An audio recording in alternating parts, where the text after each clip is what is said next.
If you think you're having a bad day, just listen to how I ruined my entire reputation in 30 seconds. In a Target, in broad daylight, in front of my wife, and in front of God himself. Grab a snack. Sit down. Because this story has layers. Let me set the scene for you because the setting matters. It was a Tuesday, and there is something uniquely cursed about a Tuesday. Not dramatic enough to be a Monday. Not close enough to the weekend to feel hopeful. Just a gray, unremarkable Tuesday that had absolutely no business becoming the worst day of my adult life. My wife and I were doing a Target run.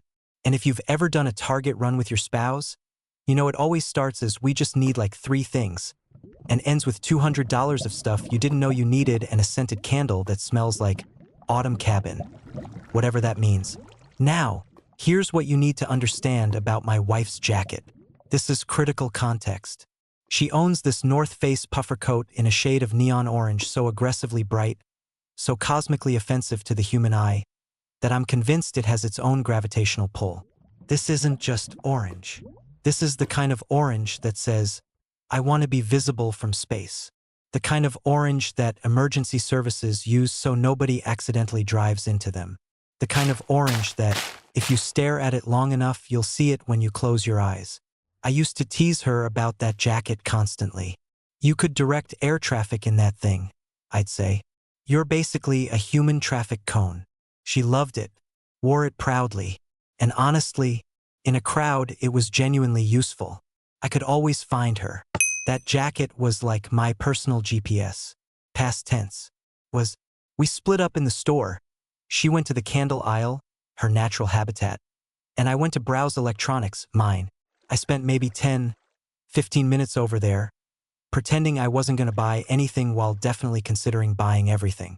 Standard husband behavior. Then I finished up and started making my way toward the candle section to find her. And there it was, that jacket, that luminous, neon, eye-searing jacket, bent over, examining something on the bottom shelf. Now, here's where I need to explain my thought process because in retrospect it is both very understandable and also catastrophically stupid. When you've been with someone long enough, you develop this muscle memory around them. You don't even really look at them anymore, you just recognize them. Their shape, their clothes, the way they stand. My brain saw a neon orange jacket, bottom shelf, Target candle aisle, and immediately filed it under wife. Confirmed. Approach. The devil on my shoulder said, "Oh, this is perfect. Do it." The angel on my other shoulder said, "Maybe just call her name?" The devil said, "Where's the fun in that?" The angel, honestly, didn't fight very hard. I think even he wanted to see what happened. So I did what any loving, playful, self-destructive husband would do. I snuck up, slowly, carefully, a predator approaching its prey. My footsteps were silent. My confidence was immeasurable. I wound up my hand like I was about to deliver the game-winning high five of all time, and I brought it down on that neon orange rear end with a firm, cheerful, fully committed smack. And I whispered, "Found you, nerd."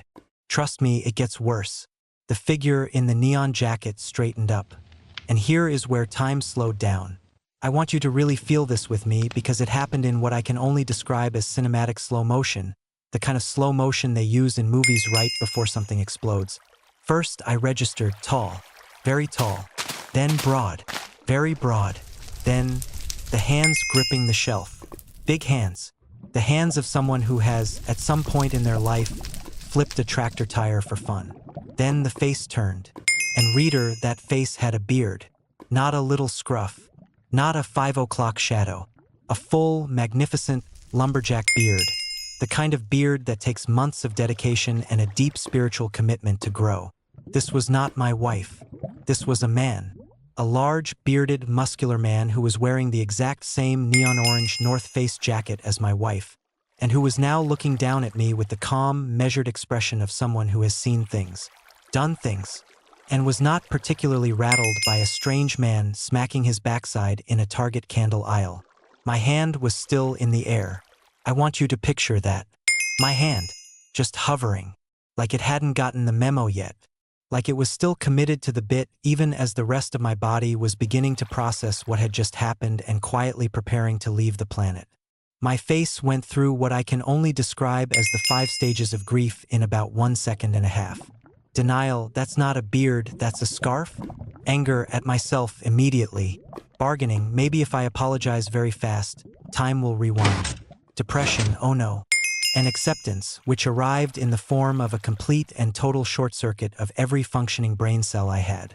The man looked at me. I looked at him.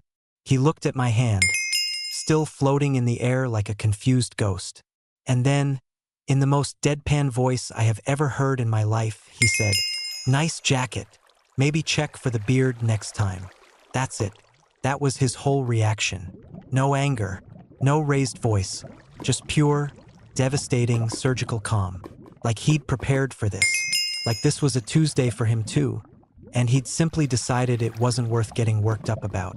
I should have apologized. I know that. In a better timeline, a timeline where my brain was still operational, I would have said sorry, laughed it off, maybe shaken his hand, not the slapping hand, the other one, and turned this into a wholesome story about a funny mix-up. Instead, I did a 180-degree pivot on my heel and walked quickly, but with a dignity I absolutely did not deserve, directly out of the store. No apology, no wife, no items we came to buy. I just left, walked out through the automatic doors and into the parking lot and stood next to our car like a man waiting to be picked up after his own funeral. My wife texted me exactly 10 minutes later. I saw the whole thing from the next aisle. I'm not coming out until I stop crying laughing. Have fun with your new boyfriend. I sat in the car for what felt like an hour. It was probably 4 minutes. Now here's the update because people were asking how the guy could have figured out what happened. And honestly, it's the cherry on top of this disaster Sunday. After I walked away, still mid-cringe, the man apparently looked past where I had been standing and saw my wife, who was approximately 10 feet away, watching the entire thing go down from the next aisle, tears streaming down her face, physically holding onto a shelf to stay upright. She was wearing the exact same neon orange jacket.